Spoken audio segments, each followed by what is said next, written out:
Well, hello, everybody. Welcome to the very first episode of the Fred Packard Show. Today, I have a very special guest who will probably be on the show very regularly. It's going to be Joshua Valliere. Why, hello, Joshua. How are you doing today? Hello. I'm doing well. How are you? Doing pretty good, man. Doing pretty good. I'm pretty excited to get this show started here.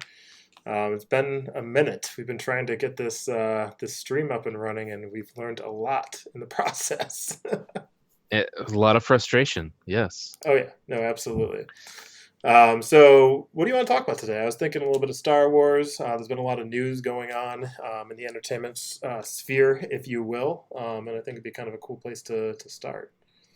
Well, I think one of the newest things that I wanted to bring up had to do with The Mandalorian and the new casting info that has been come up in the past week. Um, as we know, as it was pretty well announced, was that Ahsoka Tano was going to be cast Rosario Dawson in Mandalorian season 2. Hmm. Which brings a familiar face from another Star Wars property, another Star Wars show, another other canon, right? Right. And what they then announced was even more. They have Jango Fett, the actor that played Jango Fett, is reprising his role, but as Boba Fett, and also Katie Sackhoff Hmm. is reprising her role as Bo-Katan next season as well. So you have three key players here. Boba Fett from the original trilogy and prequels. You have Bo-Katan, who was in Rebels and in Clone Wars, right? And also Ahsoka Tano, again, Clone Wars, um, and Rebels. Right. So what are we?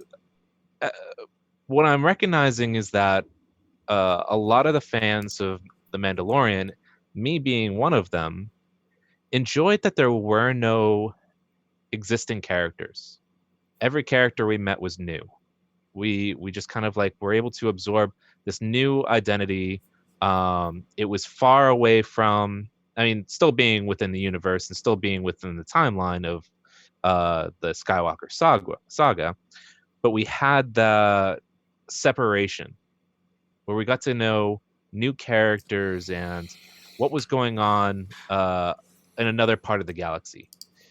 I feel like this may be bringing this too close to this other Star Wars canon. And it's no longer going to be utilizing fresh stories, fresh ideas, and it's going to go back to, you know, playing out these other storylines that some Star Wars fans, I'm sure, are getting a kick and love the idea, especially people that have watched the Clone Wars and the Rebels series. Um, but at the same time, like, I didn't want to really see anybody from even the original trilogy. I had no intention of wanting to see, um, Luke, Leia, Han, Chewie, C-3PO, or R2-D2. I had no need. I didn't want to see Obi-Wan. I really didn't want to see anybody else. I just wanted to have this small time story So let's kind of of of the Mandalorian. backtrack to we'll go into the Jango Fett casting, right? So the actor who played Jango Fett Sure. originally in Clone Wars, Attack of the Clones, if you will, Episode 2.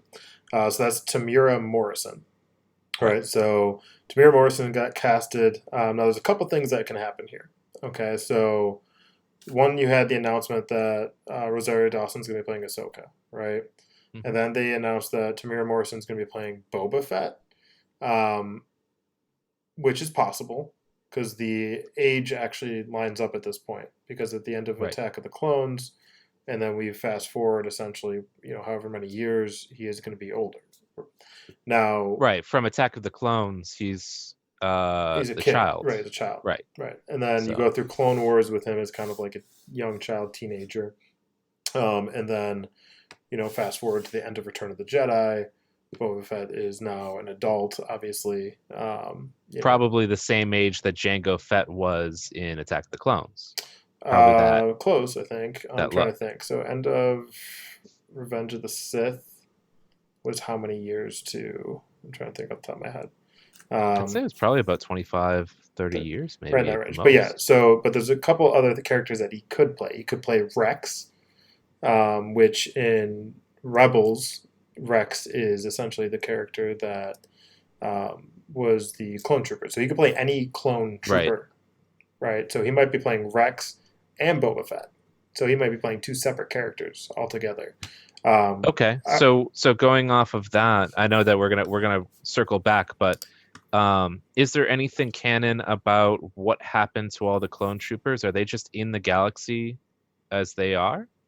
Or are they like do they because I know that they aged quickly Mhm. before. Are they now like super old? So if you actually, this is canon, which is a nice little Easter egg. So Rex is first off in the Clone Wars television show. Rex is also in the Rebels television show, and then also considered canon is he's in Return of the Jedi. So in the Okay. when Han Solo, Luke, and Leia go down to Endor, okay, Sure. the moon of Endor, and they're trying to take down the satellite and the shield around the Death Star and all that. Rex is actually on that mission, Okay. so he could He's on the ground with them, not correct. in the sky, not in the He's on the ground, space so war. it's very possible. But he's much older. I mean, he's got white hair. He's got a beard. So I'm Right. curious to know if they're going to go that route because they could. Because they would, I mean, not only would he be old, the accelerated aging process that they did for the clones would have, I don't know if that also continues into their adulthood. Right. Because if they got sped up in a course of 5 years, they'd probably be dead in the course of 10 years after that. Just based off of their age, or like they'd essentially be all gone by the time of Return of the Jedi, even, you would think. Yeah. I mean, they pretty much are wait, all is gone. there's a guy with a big bushy white beard that was on the Rebel Force going to Endor, the moon of Endor. I do remember. I wonder if that's the guy that they're talking about. It is. So if you actually, let me see if I can pull up an image here for you. One moment while I do that. Here, give me 1 second. I'm actually gonna. Which then begs the question: where the hell was Ahsoka Tano in Return of the Jedi? If even Rex was there. Okay, I'm gonna try to do this for you 1 second.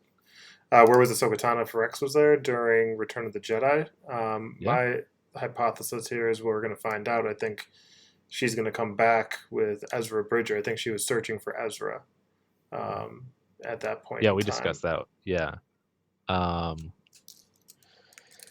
Which then, of course, we could be bringing in Thrawn as well. Right. Into the Mandalorian. That's what I think is actually going to happen. Give me 1 second here while I pull this up. But, I mean, realistically speaking, I'm pretty sure that we're going to get Ezra Bridger is also going to be joining them. Kate Sackhoff, let's just start there as well. She's going to be playing Bo-Katan, right? So another very interesting casting. She voiced the character in Clone Wars and also in Rebels. Right. So I'm also wondering if they're going to bring in more. Maybe we might end up. Do you think we'll end up going to Mandalore? Do you think that's a possibility? I mean, it could, unless it's completely, desolate. But even so, there could be artifacts or something they might be looking for. But if I recall, you had mentioned that Bo-Katan had the black lightsaber at some point. She did, which Moff Gideon showed to have at the end of Mandalorian. Correct. So therefore, I'm curious if she's coming back to try to get that back or whatever it might be. Let me see here really quick. I'm actually pulling up the window capture. A moment.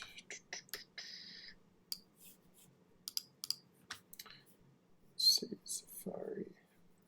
Sorry, I'm doing this in the meantime while we're.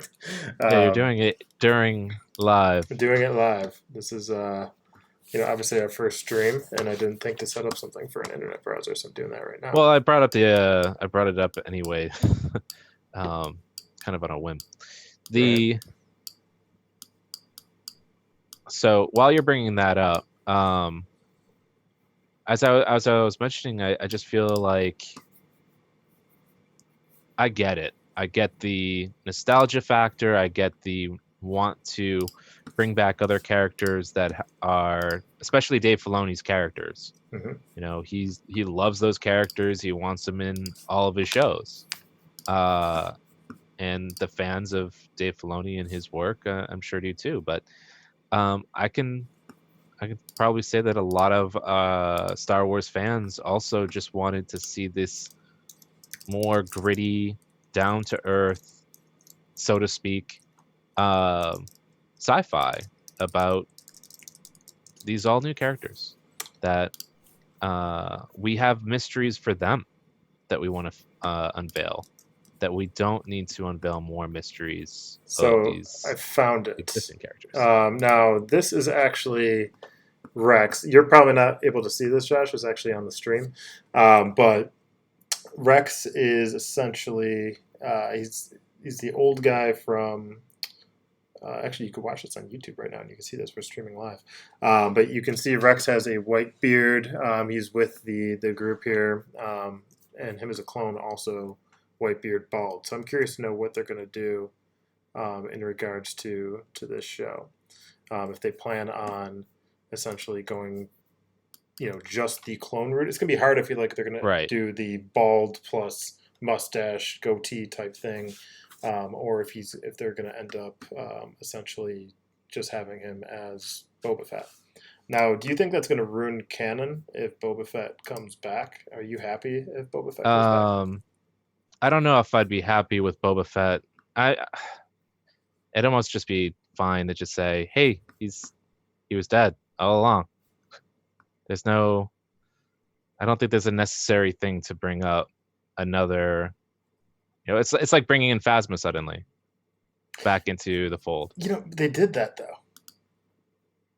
And then they killed her again. And then they killed her again. Are they just going to do the same thing? Phasma, I mean, was the most overrated character probably ever.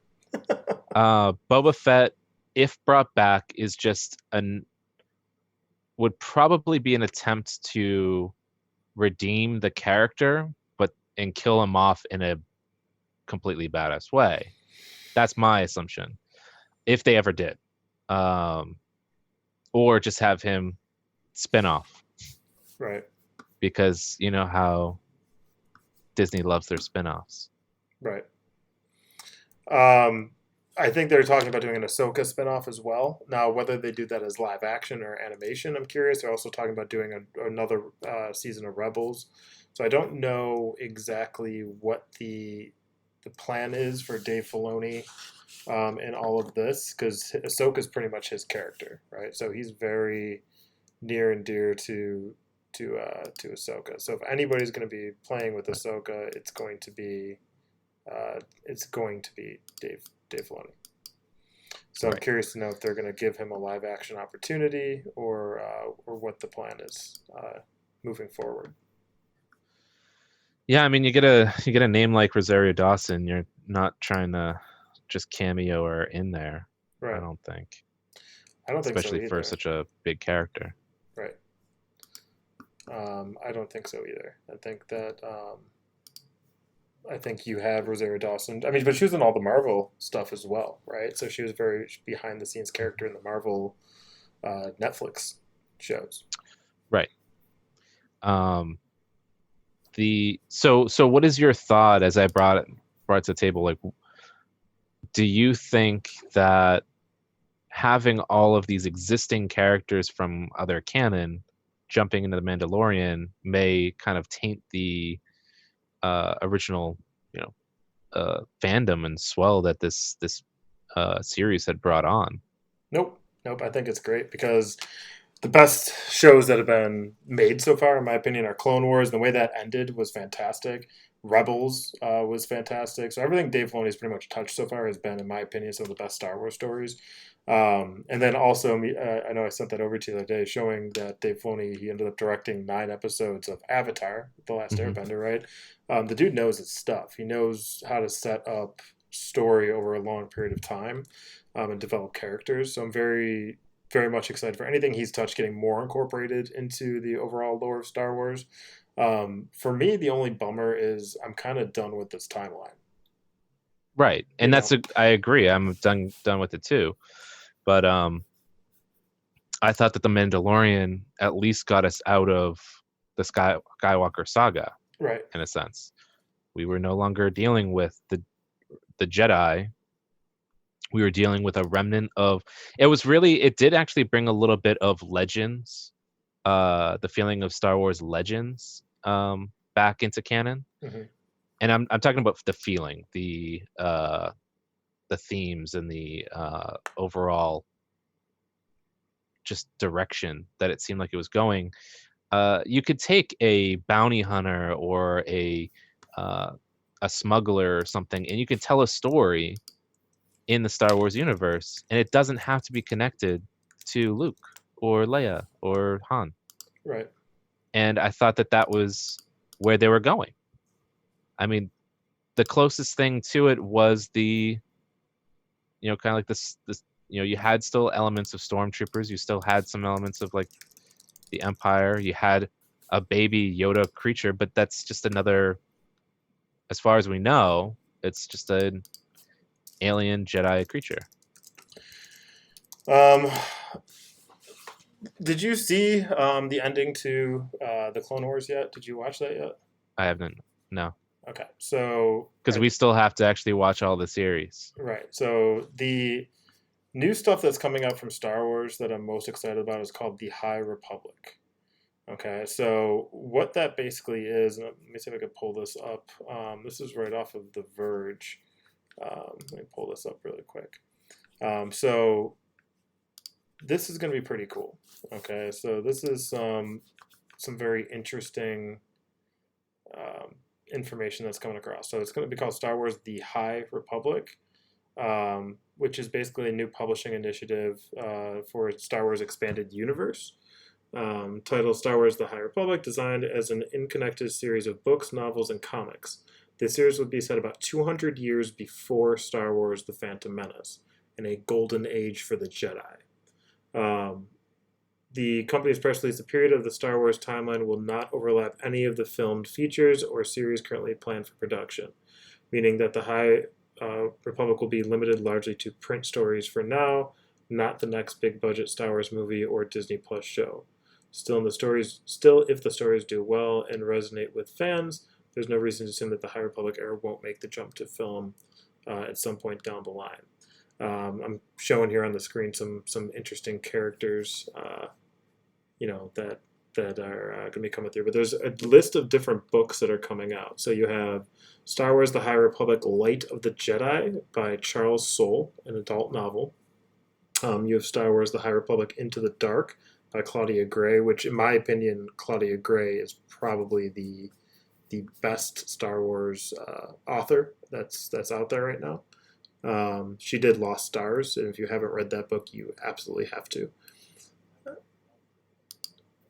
Correct. Which two movies was it for? Actually spanned Lost Stars spanned the prequel series all the way to, so on Jakku. This is kind of Yeah. a fun little Easter egg. Jakku, the Star Destroyer that Rey goes into Right. in the beginning of the movie, that is where the Lost Stars ends. That Star Destroyer. Okay. During that Jakku. battle, Mm-hmm. The Battle of Jakku. Correct. Okay. Gotcha. So that's a really cool thing. And then there's another one, which is the High Republic: A Test of Courage by Justina Ireland, which is a middle grade novel. And then you have the High Republic Adventures by Daniel Jose. It's a comic book series for IDW. That's pretty cool. And then you have High Republic by Kevin Scott, a comic book series for Marvel. I'm assuming the IDW series will probably be for younger audience. Kind of like, yeah. Their Star Wars adventures. They tend to be more geared towards the young Right. Star Wars fan. Right. So that's kind of what I'm envisioning, at least. Is you have, you know, Star Wars, you know, coming to Marvel, IDW, different books. Claudia Gray's got a new book that she's writing. So I mean, there's a lot of things to be excited about, for Mhm. sure. Um, so I'm hoping that they do it justice. But 200 years before. So what do you think we're going to see? Probably Yoda. You think so? Just knowing Disney, they're gonna still milk that. Okay. And since I know George Lucas was very withheld with when it came to stories about Yoda, I just think that now that Disney owns the rights to it, they can go to town on whatever they want for Yoda's history and So um, I don't think we're going to get Yoda because I think they're already doing enough Yoda in The Mandalorian. So you have essentially the you clone don't of think that they'll Yoda. do the regular Yoda, like actual Yoda during 200 years prior to Because he would have been a he was baby, like what? right? Because he in Return, he's like 200 years No, old. he's 8. So what? No, he's 900 years when he's dying. So 250 years prior to Return of the Jedi is going to be still 600 years. You're right. He was 900 years old. So he was I'm 900 sorry. years old when he died. So yeah, maybe we get Yoda. I don't think we will Yeah, because I think 650, 700 years old.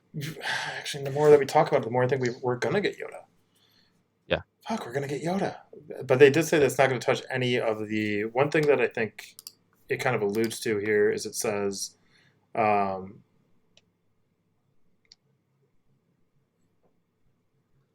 it's not going to touch. What do you call it? Overlap any of the filmed features or series currently planned for production. So that gives me a little bit of pause. I don't think when it says it's not going to overlap. I think you're not going to have any connection, and I think they're trying to do it that way. That's not necessarily what that means. What that most likely means is that they won't have it connecting to any new series or like television series or something like that they're producing right now, because it's 200 years prior from the timeline. So here, it's not necessarily going to. There's actually some there's some more info here, so bear with me for one moment. So what this says is the High Republic stories will see the Jedi Order and the Galactic Republic at the height of their powers. The Jedi of this era are compared to the Knights of the Round Table, the Guardians of Peace and Justice in the Galaxy. They'll face off against new villains, Neil, described as invading space Vikings, dedicated to causing chaos. Curious to know what space Vikings are. Your thoughts? They're a race of pirates. There was also the new Jedi Order series of novels, which saw over a dozen authors come together to tell a unified story across 19 novels of the Jedi and the New Republic facing invasion from outside the galaxy. So it's going to be 19 novels. It's a lot of novels. Mm-hmm. More recently, there have been the Journey to Star Wars publishing initiatives, which saw the release of novels, comics, and short stories designed to connect the new sequel trilogy films to the movies that came before. 19 novels. That's going to be a lot. So this is the starting line, like we discussed. I'm excited, man. I'm excited for that more than I think anything right now. Sadly, what that means is that they're doing all these newer stories. Mm-hmm. I mean, it's still set in the past, but they're going to be trying some new things with storytelling, but they're not doing it with actual like TV and movies. Right. That means that we're not getting this in movie or TV form. I don't know. Do you think they might be going even further back in time or further into the future with any future productions? I don't think they're going to yet. I think what everybody wants is, I think the safe play, instead of doing after Rey is, how do you bring back the Sith again, right? How do you Mhm. bring back? I feel like that just completely that is the definitive end of Star Wars. I think you have to go back in time at this point to get any kind of relevant Sith versus Jedi stuff. I want to see the formation of the Sith. I want to see the battle between the Sith, the Jedi, the Mandalorian War. They Mhm. tease it in Clone Wars a little bit, where we discussed this before, where you know they have Maul is in that Mandalorian essentially like prison thing, if you will, where they're taking him through. If you actually look at the engravings on it, it looks like it's Revan. So I don't know if you're too familiar with Revan, but there's engravings on what they're carrying Maul in when they capture him, and Mhm. the fine details show Revan. So I almost believe they made that to capture Revan. Specifically for him. Right. So and Revan is considered canon because of Clone Wars in the series with or the episode when I think it's when Yoda goes to Mortis. I think that no, not Mortis. Oh man, I can't think of it. But it was the Sith homeworld that he ended up going to, and Revan comes out. So I'm into who's actually voiced by Mark Hamill, which is a fun fact as well. Oh yeah. Yeah. So with Revan coming out now, haven't we spoken about how Sith don't have Force ghosts?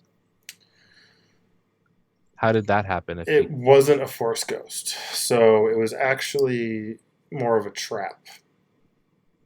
So like kind of think of it like a I don't know how to explain it. Like a booby trap, if you will. I like to think of it as like the Mummy. That kind of a moment. He was opening up the tomb, and then it came out. It was almost like a projection. But then Yoda's like, "I know you're not real," and yeah, then it kind of disappears. but Uh, was it an actual projection using science, or was it using the Force? so it was Like, did he save a voicemail? it was essentially.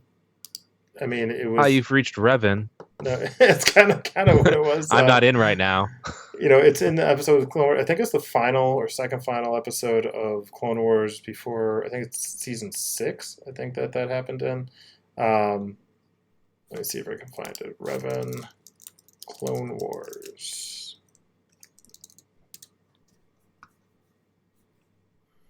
Which is trying to find it if I can. Yeah, it's I think not popping up. But he definitely comes out. Let's see, Revan Clone Wars. Um, TV show. it was interesting how George Lucas and Dave Filoni, I mean, they brought up how Qui-Gon was the first Jedi to figure out how to do Force Ghost projection, Mm-hmm. right? Um, which is sad because we've had so much writing in Legends about both Sith, like Dark Jedi, and regular Jedi using Force projection as just being something everyone was capable of doing. It's like the spirits of the Jedi always live on. Same thing for even Dark Jedi and Dark Sith. And it was always interesting when you would see stories be made about ancient Sith, not only their artifacts but temples and where you go to a certain planet. I recall a story about an ancient Sith uh, being that his spirit was still living on Dantooine, Mm-hmm. and I believe it was in the kids novels, um, the ones about the twin Solo kids and Anakin, which was another Solo kid, and their endeavors and their adventures. Um, I can't recall which story it was from, but yeah, I think it was always kind of cool that you can have these ghost Sith that still have their power in almost like an afterlife and You know, so remaining. a book I would love to read would be Lost Stars again by Claudia Gray, but there was Plagueis, which was also done by James Luceno. That should be considered canon. It isn't yet. Mhm. So James Luceno did a great job of setting up, and it ties directly into the canon of the Phantom Menace, and it shows Palpatine learning from Plagueis and kind of his rise, if you will. Before Palpatine actually became a master. And how he was kind of weaving himself in to the Phantom Menace and kind of taking over power under Plagueis's control. So Mhm. that's a book I think that they should really consider just making canon. I'm looking for the book that you talked about with the. I don't feel like was it Jedi Academy? It wasn't in the no, because it was the last time I had seen it. It was on an old CD encyclopedia for Star Wars Okay, that was like very old. gotcha. Probably came out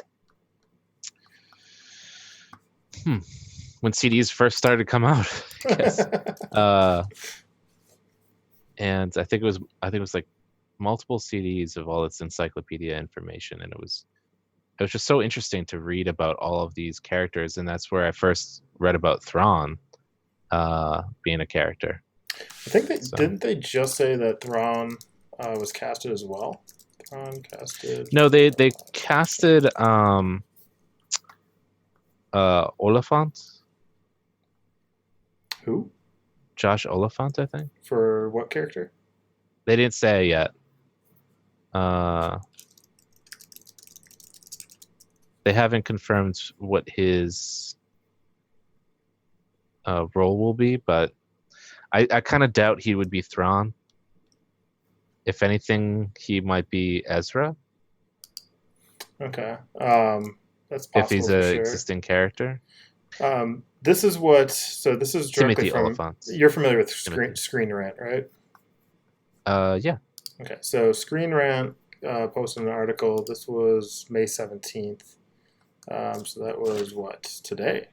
So this is freshly new rumors suggest Star Wars Disney Plus series centering on Ahsoka Tano and the works after news broke of her appearance in The Mandalorian season 2. So a Star Wars Ahsoka Tano series for Disney Plus is reportedly in the works. Anakin Skywalker's Padawan was first introduced in the Star Wars The Clone Wars animated feature film. So they kind of dive more into her past, saying it's going to be played by Rosario Dawson. Um, I'm Mhm. curious to know, and knowing that The Mandalorian season 3 is in development, and that Obi-Wan is getting um, a show as well, and then we're getting a prequel series for Rogue One, which is also another show we're getting. I'm thinking that they're kind of trying to set up their own Marvel mini universe in the Yeah. events after Revenge of the Sith, or not Revenge of the Return of the Jedi. So Um, basically, like the Marvel Netflix series had very little connection to the movies themselves. right. Well, I mean, I think there'll be a little bit more connection here, more connective tissue if it's live action. So Mhm. I'm curious to know what they're going to do. So if they go that route, you can maybe get your own little series with Thrawn coming from the unknown regions, say bringing the First Order, making more sense of what the First Order is.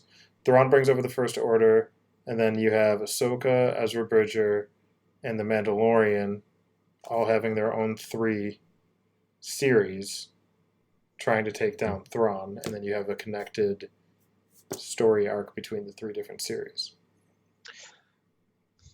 Do you think that that would actually be a case? Because Thrawn didn't really have much to do with, because he was gone before the events of So in the the end, trilogy the end originally. of Rebels, which is right before A New Hope, okay, Right.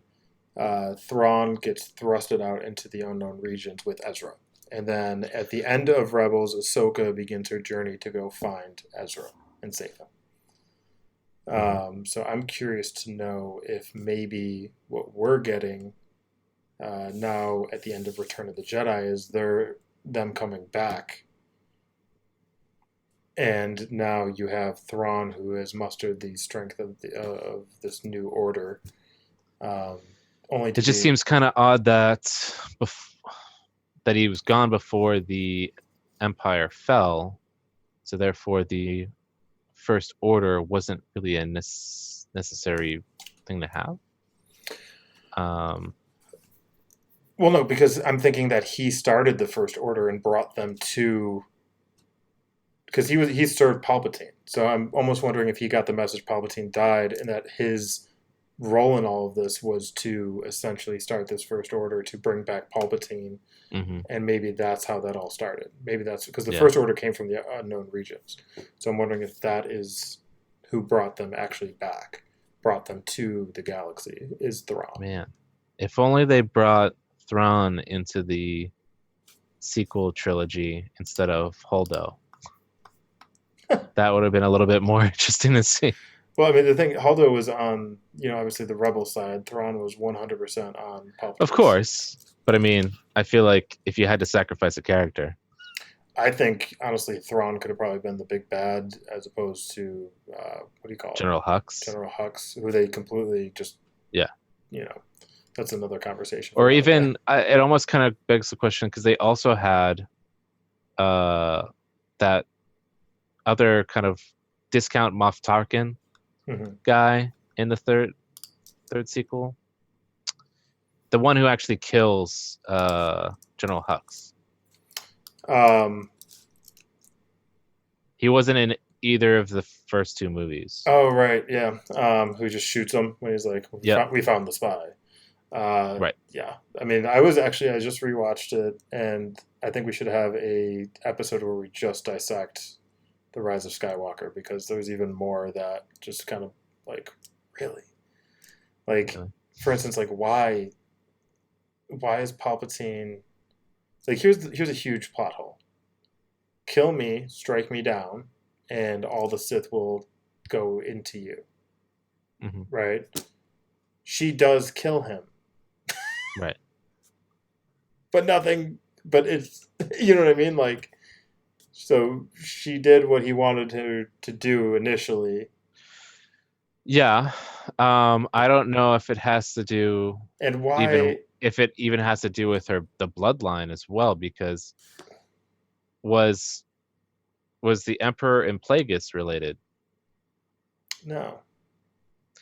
So if it doesn't have to do with the bloodline, then if Mace Windu had killed Plagueis was a completely different species. Palpatine. But again, that is not canon anymore, so we don't know what he was, technically. Okay. But even so, like, if whoever kills the Sith is now the new Sith? I mean, that's the thing. Like, they just kind of really botched the whole thing. So it's like all these Sith ghosts or whatever aberrations that was at the end didn't make any sense. And then he uses Force lightning to stop everything. I mean, the other thing is, like, why in God's name would he hold the entire space fleet to stay on the planet to begin with? Like, oh, we're going to attack in 30 minutes, and our only weakness is us staying right here. If we get into space, though, everybody's done. We'll launch one ship and destroy. What happened to the one ship that they launched as well to go kill that planet? Oh, I don't know. Yeah, did anybody discuss that? You know what I mean? Like, there's just a ton of holes that I would love to dissect on probably on the next episode. But I don't. Yeah, and I also don't understand how technology changes in Star Wars either. Somehow technology changes. You know, you have the Death Star being the first time there's ever been a planet-killing device, and then, but it doesn't seem like there's any change in technology from if anything, it goes down from the prequels. Right, so I mean, the original trilogy. But that even makes sense though, because you have this giant war, right, that breaks out in poverty, and people are trying to rebuild, and war can set you back as a civilization. It's not always bringing you forward. Like, if you're on the receiving end of a war, chances are it's going to take you a long time. I mean, look at Germany right after World War I. That's the reason why World War II happened. World War I, they were so in poverty and it was a loaf of bread cost. So you know what I mean? Like it was very difficult until World War II. They used that to catapult themselves towards essentially becoming more relevant again. Hmm. But yeah, so you see all these shiny new during Clone Wars, Phantom Menace, Revenge of the Sith, because that was the height of the Republic power, right? And then when it gets destroyed and all these planets that were once part of the Republic are now trashed due to this galactic war, and the Empire is keeping them down and doesn't want them to rise back up, of course it's going to be rustic and old. So I'm okay with that. But then when you get to this Hmm. new sequel trilogy, it's like the technology is just off the charts, and it's like none of this makes any sense, Yeah, because it's it's like in the like I was mentioning to you, the big problem I have is they didn't set up without reading the books, right? Aftermath books by Chuck Wending, I think his name is. Um, Without reading those books, you literally have no understanding of what the First Order is. right. So it's like, oh, the First Order came in, and well, why aren't they just the Empire then? If they're working for Yeah, Sidious, anyways, and they have the same mantra, same literally, yeah. Do they they're have planets that are under their control, supposed to come from or are they the just Outer Rim, right? So right? the First Order came from the Outer Rim, and then came here to the the inner galactic whatever. But I don't know. That's another conversation for another day. I think Sure thing. now is probably a good time to call it for the evening. This was Yeah, a sounds good. good first issue or video, if you will, for As the yeah, and show. as we've talked about, we still need to watch Clone Wars together. Hmm. Uh, going episode by episode. Yeah, I'm gonna be super critical, but I'll be honest. If there's something I enjoy, I'll obviously let it stand out. yeah, man, Uh, absolutely. Um, but I had a blast. So I'm looking forward to now that we got the everything set up for this the stream stream working. and good to go. Hopefully we can keep this going. So we'll probably try to do this at least once or twice a week. Then we'll get on to some schedule that works for us. But right now I think we'll have the D&D on Wednesdays, and maybe we do Star Wars Tuesdays or something. Mm. We'll figure it out. Or even like Saturdays or Sunday or something. Yeah, I like the We'll idea figure of, it out. yeah, I mean, I'm not, we'll probably just hop on here a bunch and talk. I mean, this might be a daily thing for 20, 30 minutes, who knows, but we'll figure it out. For those who watch, I know we had a couple of live watchers. Drop a comment. Let me know what you guys think about the show, things you'd like to see, and tune in next time. And as always, may the force be with you.